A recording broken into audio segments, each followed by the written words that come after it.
The island nation of the Maldives is in the grip of political turmoil. The opposition parties are ready to launch impeachment proceedings against the newly elected President Mohamed Muizzu after chaos and clashes between members of parliament erupted in the country's parliament today in a violent turn of events. Reports stated that an official was stabbed in broad daylight. This is Maldives Prosecutor General Hussein Shamim. He was reportedly stabbed near Noor Mosque in Malé. The Maldivian police, however, say he was hit with a hammer. Shamim was appointed by the opposition Maldivian Democratic Party under former President Ibrahim Mohamed Solih in 2019. The attack came as several Maldivian parliamentarians have been targeted by gangs on the roads in recent days. On January 11th, Muizzu met Chinese President Xi Jinping in Beijing. China agreed to upgrade its relationship with the Maldives to a comprehensive strategic cooperative partnership and provide assistance under its Belt and Road Initiative. China decided to give a grant of $130 million to the Maldives for various projects, invest about $50 million on a tourism zone, and build 30,000 housing units at Ras Malé. The two countries signed 20 agreements to promote cooperation in the BRI, tourism, digital economy, disaster risk reduction, blue economy and other sectors. So by providing monetary support to the Maldives, China has indicated broader plans for the island nation. It has also pushed efforts in the region to collect intelligence on Western, Indian strategic and naval activities in the Indian Ocean. However, past instances indicate Beijing has a habit of over-promising and when the time comes, under-delivery. The misgivings about China's debt-trap diplomacy till date has hurt many developing countries. Maldives President Muizzu's actions indicate China's desire to push out India and substitute its assistance programs. The berthing of Chinese spy ships at the Maldivian ports are also drawing adverse attention of not just India, but also the US and other Western countries. And that is because the Maldives is near one of the densest trading routes in the world. Over 80% of the energy imports to the Indian subcontinent pass through these shipping lanes. Meanwhile, the Maldives Jamhuri party leader has urged President Muizzu to formally apologize to Prime Minister Narendra Modi and the people of India. This comes as the MDP plans to submit a motion to impeach the president. This followed clashes in parliament between pro-government members of parliament and opposition lawmakers who had withheld approval to 4 cabinet members. Dunia Mamun is the former foreign minister of the Maldives, and she is now joining us live from London. Madam Mamun, thank you very much for making time for us and welcome to WION The World is One. Thank you. It's my pleasure to join today.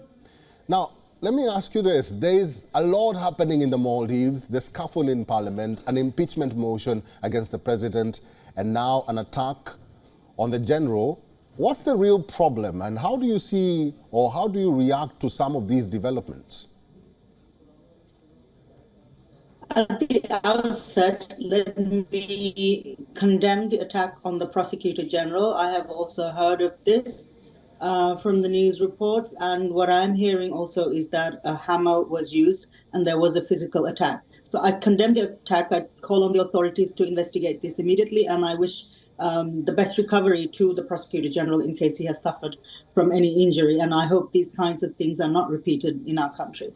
As you mentioned, politically, it is a very tense situation at present in the Maldives, something that we do not like to see. We wish to see our country as a stable and peaceful country. And I think the posturing by the Maldives Democratic Party in terms of bringing an impeachment against the president is really not acceptable. Though they may have the numbers which they claim, I think that without sufficient grounds for such a motion, it will further destabilize the country at present. President Muizzu was only elected a few months back, and I think we need to give this government time to see how they perform and whether they will actually implement the promises that they have made to the public. Mamoun, let's talk about that impeachment motion. Do you think President Muizzu is in control, given that the parliament has the majority of the opposition and now they are pushing for this impeachment motion, come what may be? Obviously, he does not have control of parliament. The majority is with the Maldives Democratic Party, and then we have also the Democrats who are present in parliament. We have unfortunately also seen a number of members of parliament taking or crossing the floor, as you will, because the Maldives law allows it. Unfortunately, the allegations are of bribery and buying out parliamentarians, which we have seen in our history. And I think this, again, is not acceptable because people are electing them for a particular constituency from a particular party.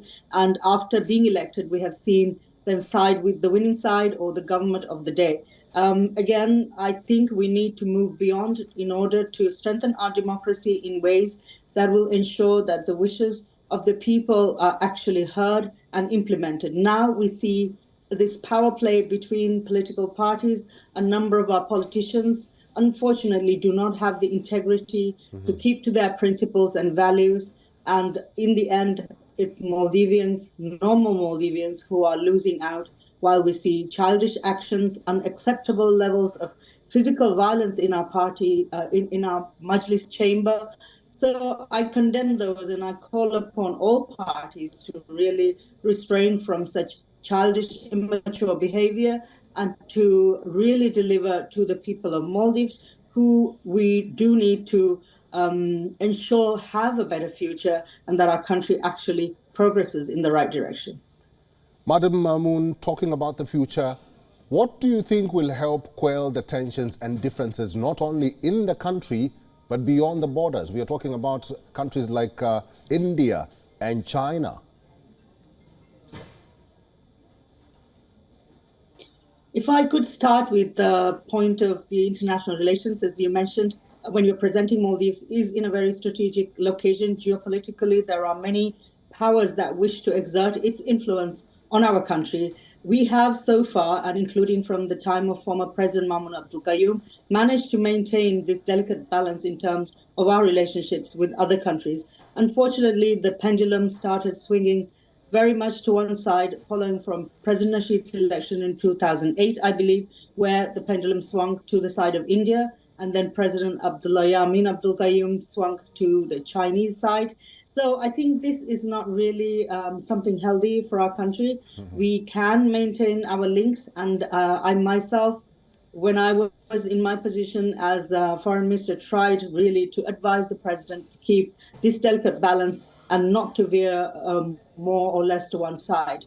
And you referred to the debt trap of China, which I have to disagree in the case of Maldives. I have definitely seen very favorable concessional loan financing coming from China and successful completion of a number of projects. Saying that, of course, India is our very close friend. India has supported us on many, many projects, including on financing for various projects as well.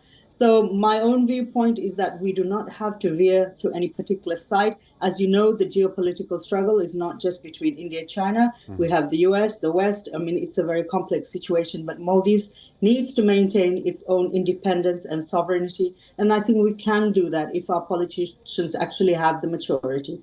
And inside the country, we cannot claim to be a young democracy anymore. I don't think we can really make excuses for what's happening at present. Okay. We have to show the maturity to be able to have dialogue across parties and to work for national interests. And unfortunately, this is not happening. I think the partisan politics or bipartisan politics of Maldives is going in a direction which is unacceptable. And there are many voices that are now speaking up, including independent voices who are situation for following our laws, the Constitution, and for ensuring dialogue and tolerance.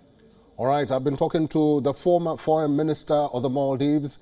Her name is Dunia Mamoun. Madam Dunia Mamoun, thank you very much for all your insights and for talking to WION World is One today. Thank you so much, and I look forward to join you in the near future. Thank you. Thank you. WION is now available in your country. Download the app now and get all the news on the move.